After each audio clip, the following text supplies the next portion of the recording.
আমি আপনাদের বোন, আপনারা আমার ভাই, তো আমার পিছনের জিনিসটা আপনারা খেয়াল করবেন। হ্যাঁ, এরকম আছে কেউ বদমাইশি করতেছে আমার সাথে। হ্যাঁ, তো এই বদমাইশগুলারে মানে পারলে আপনারা ধরে পিটান।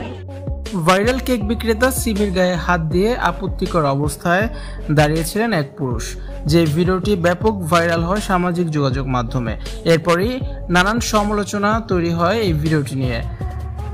এবার এই ঘটনা নিয়ে মুখ খুলেছেন ভাইরাল কেক বিক্রেতা সিমি নিজেই। গতকাল থেকে সোশ্যাল মিডিয়াতে ভাইরাল কেক বিক্রেতা সিমির একটি ভিডিও ব্যাপকভাবে ভাইরাল হয়। সিমির কেক খেতে সবসময় ভিড় করে শত শত মানুষ। তাছাড়া 100 জনেরও বেশি ইউটিউবার ভিডিও করতে আসেন সিমির। ভিড়ের মধ্যে বিভিন্ন সময়ে সিমিকে শারীরিক হেনস্থার চেষ্টা করেন অনেক পুরুষেরাই। সিমিকে প্রায় বাজে ইঙ্গিত করেন, তার সঙ্গে খারাপ আচরণ করেন। বিভিন্ন ভিডিওতে যা দেখা গিয়েছে, একজন মধ্যবয়স্ক লোক সিমির পেছন থেকে তার গায়ের উপর হাত দিয়ে কেক নিতে চাচ্ছিলেন। লোকটা সিমির গায়ে বারবারই হাত দিচ্ছিলেন, যে ভিডিওটি ছিল দৃষ্টিকটু।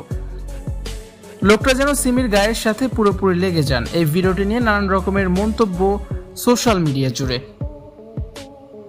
নারী হয়ে পুরুষের মধ্যে কিভাবে কেক বিক্রি করতে পারেন সিমি, এমন ব্যবসার চেয়ে ঘরে বসে থাকাও ঢের ভালো, এমন সব মন্তব্যই দেখা যাচ্ছে সোশ্যাল মিডিয়াতে। এবার সিমি বলেন, আমি সবসময় ব্যস্ত থাকি কেক নিয়ে। কে কখন আমার সাথে খারাপ আচরণ করলো, আমার পেছনে কি হচ্ছে সেটা তো আমি দেখতে পারি না, কিন্তু আপনারা দেখতে পাচ্ছেন। আপনারা যারা এগুলো দেখেন, আপনারা সাথে সাথে এর বিচার কেন করেন না? অনেকেই আমার সঙ্গে বদমাইশি করার চেষ্টা করে। যারা এ ধরনের কাজ করবে, আপনারা সাথে সাথে তাদের বিচার করবেন, তাদেরকে পিটাবেন। আমি একজন মহিলা, আমি আমার ইজ্জত বাঁচিয়ে তারপর ব্যবসা করতে চাই। আমি আমার ইজ্জত বিসর্জন দিতে চাই না।